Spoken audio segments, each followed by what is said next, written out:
Hi, everybody. This is the Relationship Workshop, and I'm your leader of this workshop. And just because I'm the leader doesn't mean I'm not working on it myself. I basically decide that there's two things in my life that I'm working on right now. And number one is bringing more money. And number two is bringing in my soulmate.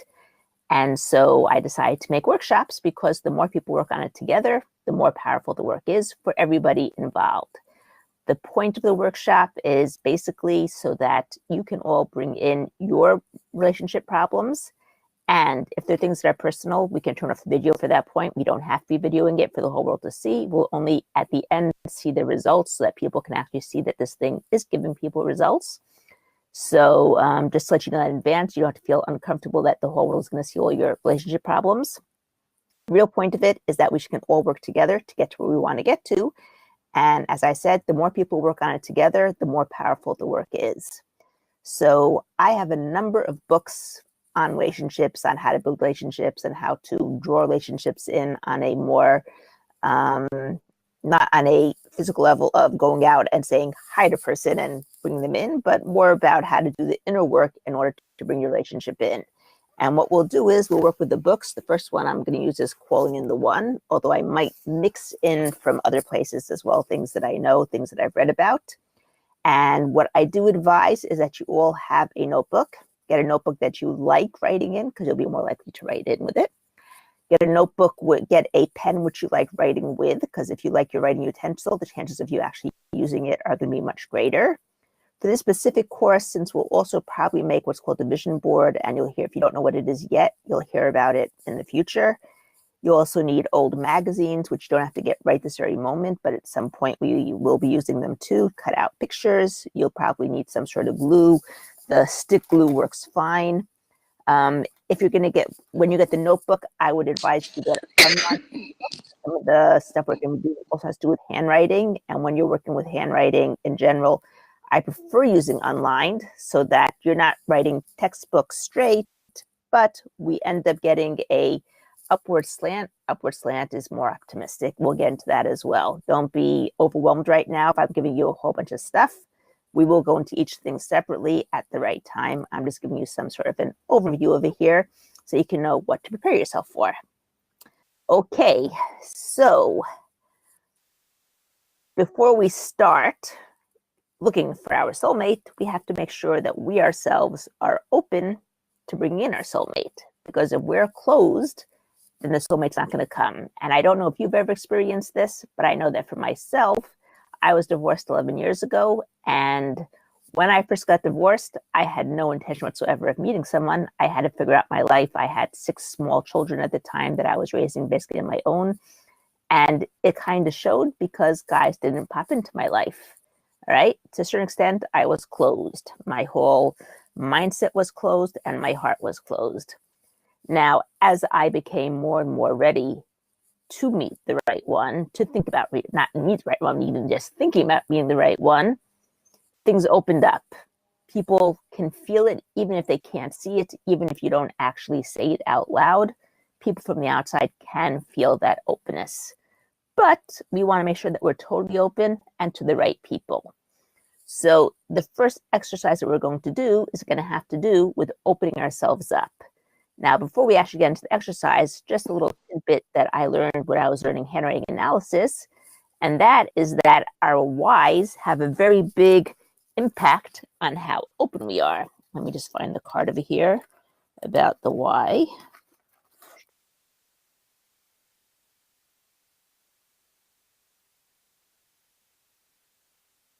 The jealousy. If not, I will just show it to you. I think it's going to be easier if I just show it to you. Over here. Okay. This is what I found myself doing, and I'll show you in just one moment.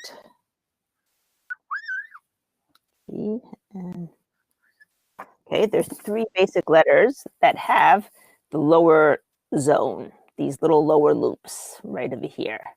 Now, when those loops are closed, it means that you are not open to trusting. You're not open to an intimate relationship. Okay? When the loops are open,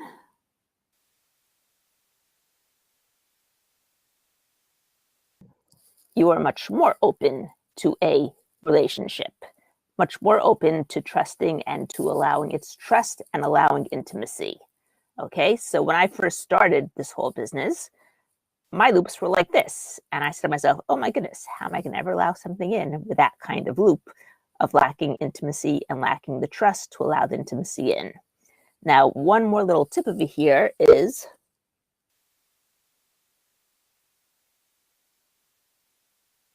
here is the baseline. If your loop does not end on top of the baseline, but rather ends down here like this, it means that you're never going to be successful.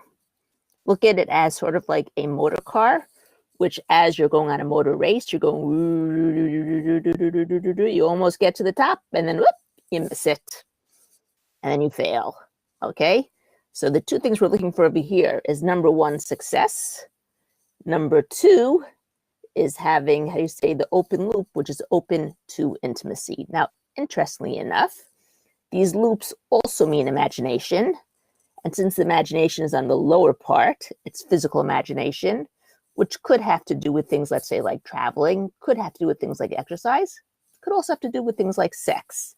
So if you want to improve your sex life, you might want to make these loops large and big like that, because that sort of will increase your sex drive in general. And not just the sex drive, but also the whole curiosity about sex, the ability to experiment more in sex, which would probably spice up your sex life if you're having a very dull one right now. That's a little side bit over there, little tidbit. But for me, the main thing that I'm trying to do right now is just to open up my loops enough to be able to allow in the intimacy and to allow in the love. So what I do is every night, I practice a whole page of these. And whenever I write, I do these things called either morning pages, which is where you take every morning, you write 3 pages and you just write whatever comes out. Now, granted, I don't do it in the morning because I don't manage in the morning. I do it in the evening before I go to sleep. But in my opinion, it's the same thing, because in the evening before I go to sleep, I'm just as tired and just as groggy as in the morning when I just wake up. So it probably is the same thing. And since I'd rather be doing it, period, rather and not doing it all, I do it in the evening before I go to sleep. So I take 3 pages of notebook, write in every day, and I write in script, and I use that time to also practice whatever thing I'm trying to change at the time. Those of you who are in the money workshop that I'm doing know that there's other things that you should be doing in order to do money, although this is one of the traits, the success trait that you also want to have for bringing in money into your life. So in this case, it's for the relationship. In the money case, you don't necessarily need to have the big loop, but bringing that little tidbit over here, that little chupchik up on top of the line will also bring you success in terms of everything in your life. Okay, so that's the first little tidbit over here. Second thing is opening yourself up to receiving love. Okay, now I'm not going to go into the whole book itself. That each chapter in this book has a section which, she talks about how she got to this practice, and then she gives a practice. Sometimes maybe I will bring the part that she brings about the practice. This time I'm not going to. I had a difficult night last night. Had to go to a funeral, so I didn't have that much chance to prepare. But we will go into the practice because that's the important part over here. Okay, so if you're able to, and you don't have to do this right now, this is just the instructions to do it. Okay, sit cross-legged on either the floor or pillow to do this exercise. If you're unable to cross your leg in this way, simply sit up with a straight back and legs stretched out, feet together on the floor in front of you, or try placing a pillow under you while sitting up on your knees. Now you begin, I'll let you do that first.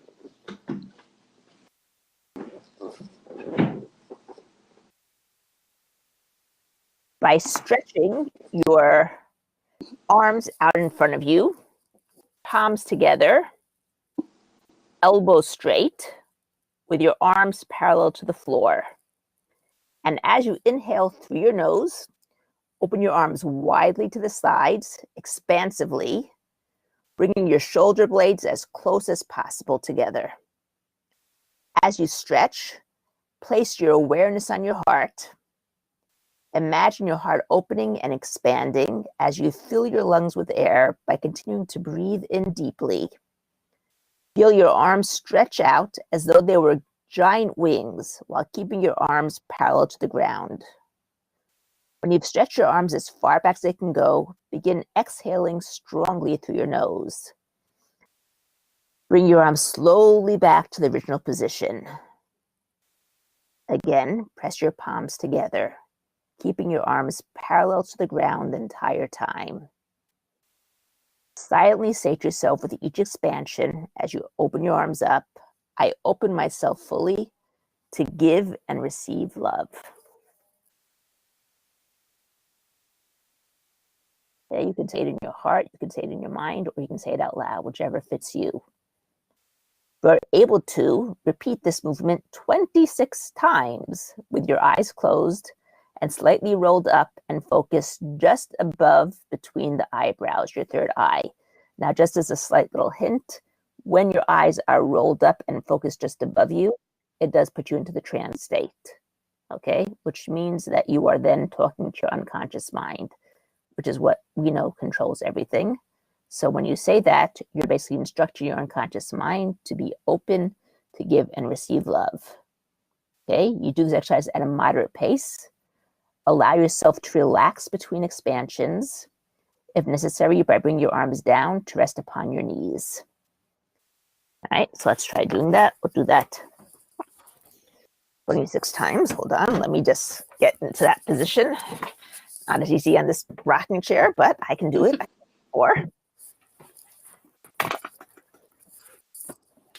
Okay, start like this. Open up. I open myself up to give and receive love. I'll just close this. This probably don't need to actually be videoing. Okay, how is that for you? Good. Really sore now. Me too. It's a good workout for your arms. But it does open you up. It does make you feel more expansive and more open to what can come in. Okay, the bonus over here is throughout the day, whenever you think of it, breathe deeply into your heart, repeating silently to yourself, I open myself fully to give and receive love. Just throughout your day, throughout your week. Okay, in this case, it's going to be throughout your week. Now, over here, she basically gives, 7 assignments a week, 1 assignment a day. We're not actually meeting every day of the week. So let's just see over here if there's anything else here that we can do for next time. Goes off again for a second. Okay, she basically is telling us here to begin our day with a type of a meditation. Right, so let's read through the meditation and then do it as best you can from memory throughout the week. Okay, so I'm going to read through it over here. I recommend that you don't try to meditate lying down, as it is too easy to fall asleep, particularly first thing in the morning.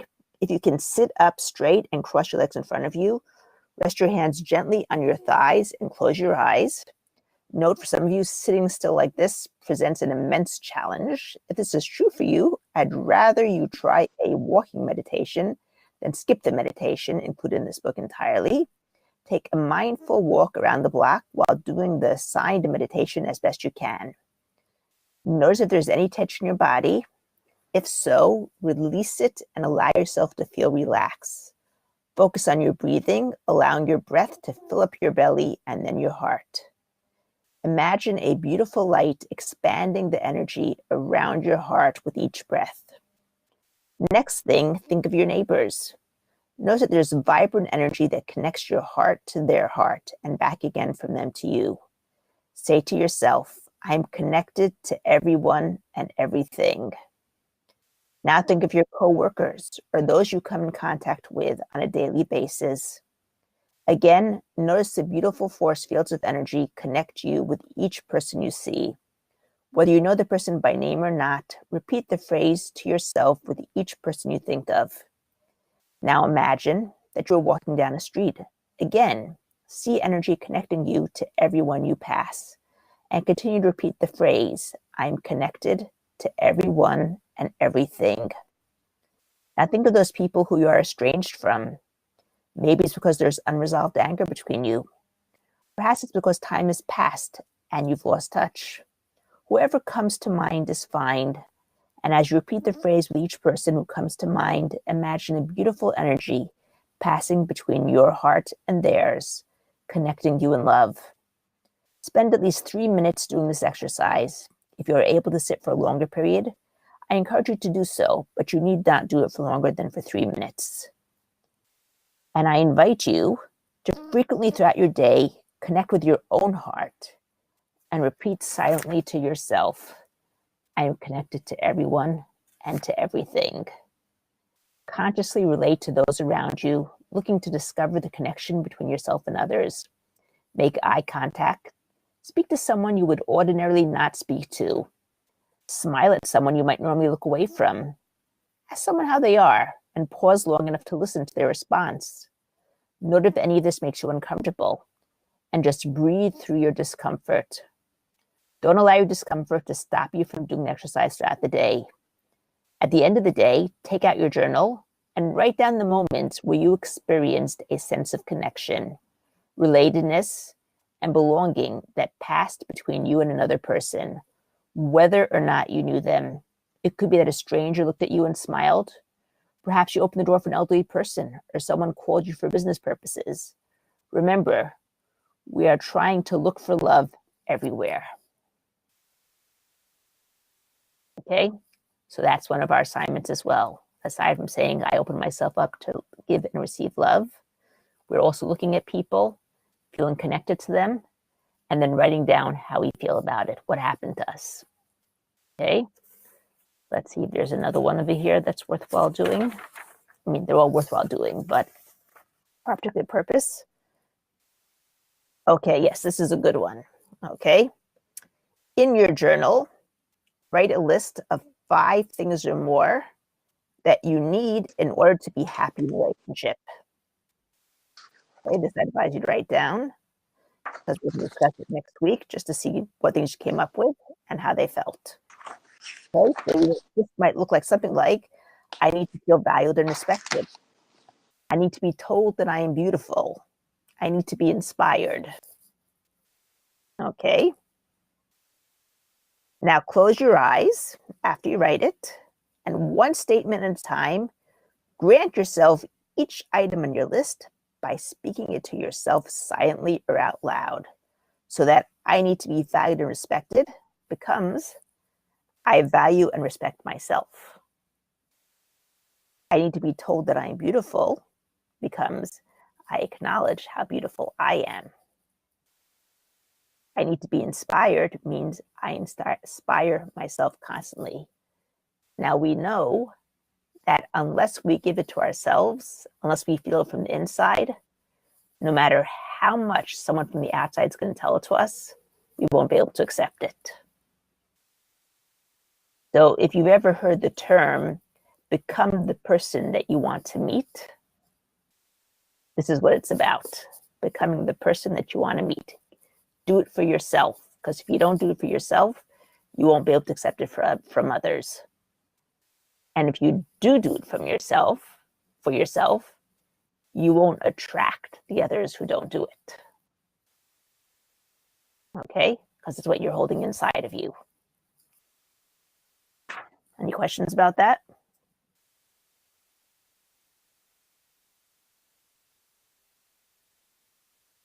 Okay.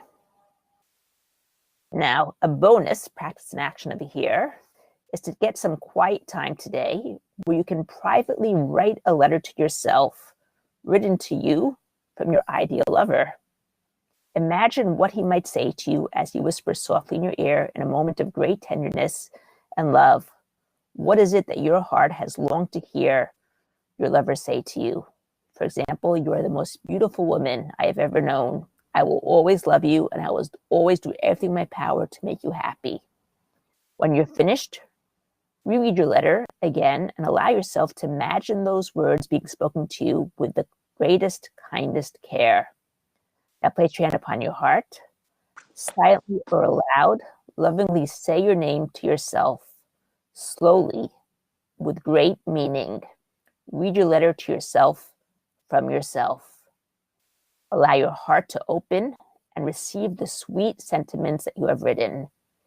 This goes back to the idea of I open myself up to give and receive love. Giving and receiving love is not only from somebody else, it's from ourselves to ourselves. Because if we don't allow ourselves to love ourselves, no one will be able to love us.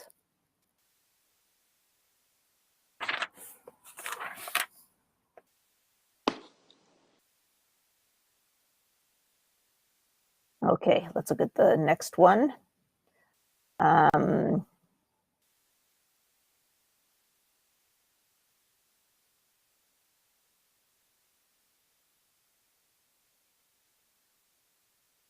So we're not going to do right now. Lesson number 5. Okay, this is also a good one. Okay, take your journal. Write a list of your goals, all the things you feel are important for you to accomplish in this lifetime. Okay, begin a collage today that you can work on at your own pace throughout the course. If you wish to spend the day doing this project to complete it, that's great. However, if the most you can do today is simply begin the collage by locating one picture or phrase that you want to include, that's also fine. Now, if you live on your own and aren't afraid of other people seeing this and making fun of you, make a big board of a collage. I personally have 6 children. Now of them are living at home, but some of them are, and they walk through them all the time. I prefer doing it inside the notebook. And even if it takes a few pages, doesn't matter. I set aside a few pages for this. And then I glue the things in, and it's my personal thing. And I can look through it anytime that I want, and I can close it and put it away anytime that I want. So it gives me the power over it. Okay. Now what you're supposed to do is you look for images and words that represent the fulfillment and love in your life. Make sure that you include images of all the various parts of yourself and your life that are important to you, including those needs that you identified or that we haven't identified yet. So we're going to skip that. It's important that you create a portrait of your life in which romantic love coexists with all the other things that you love and need in your life in order to be fulfilled. Because face it, even though there are some people who are happy just sitting at home and loving their partner and doing everything for their partner, that's not really a complete person. You want to have life in and of yourself, because otherwise you're dependent on your partner to fulfill you. And that's not a good place to be. Some men might want that, but they don't really want that. Okay? Most people in today's world want an equal relationship. So you have to put inside your board, right? This is something that having to do with the vision board, every part in your life that you want to fulfill, not just the love part. So if you want to go, travel to China, put that in there. If you want to, build a big skyscraper, put that in there. And this, by the way, is for both men and women. It's not just for women. Do it in either direction, but make sure you contain all the things that fulfill you in your life. Okay, she has a bonus practice in action over here. Write about your quest for love by turning your life and all you've been through into your own personalized fairy tale. Allow yourself to write about your life as though you were standing outside yourself. Be creative, expressing your setbacks and failures as the obstacles you need to overcome. See the people in your life, yourself included, as mythological characters. See parts of yourself in all of your main archetypal characters: the damsel in distress who longs for someone to rescue her, the knight in shining armor who heroically goes to many lengths to save her from the sorrows, and the critical, tyrannical parent who would have her settle for less than ideal love. Write about the challenges you are facing as the dragons that need to be slayed before love can be realized. Begin your fairy tale with a once upon a time and end it with happy ending where love and all the important goals of your life are abundantly filled. Okay, I think that's going to be enough for this time. If you don't get to it all, that's fine. We'll just get to it next week. Okay, any questions? Got it written down, so. Okay, and I see you have your notebook too, your journal. That's good. And so next week, if you want to share anything, that will be fine. I'll share whatever I have to share. We'll turn off the video for that, so that those are personal stuff. And the part where we get what we got out of it, that will probably video so that people can see how good this is and how much they're getting out of it, and they'll want to join us. And as I said, the more people work together, the more powerful the work. So my aim is to get as many people as possible working on this together. And that we all find the love that we're looking for at the end of the day. Join us next week, same time, same place. Don't forget, if you like this video, leave a like down below, subscribe to my channel, or subscribe to my newsletter. The address is right down below over there. Have a great week.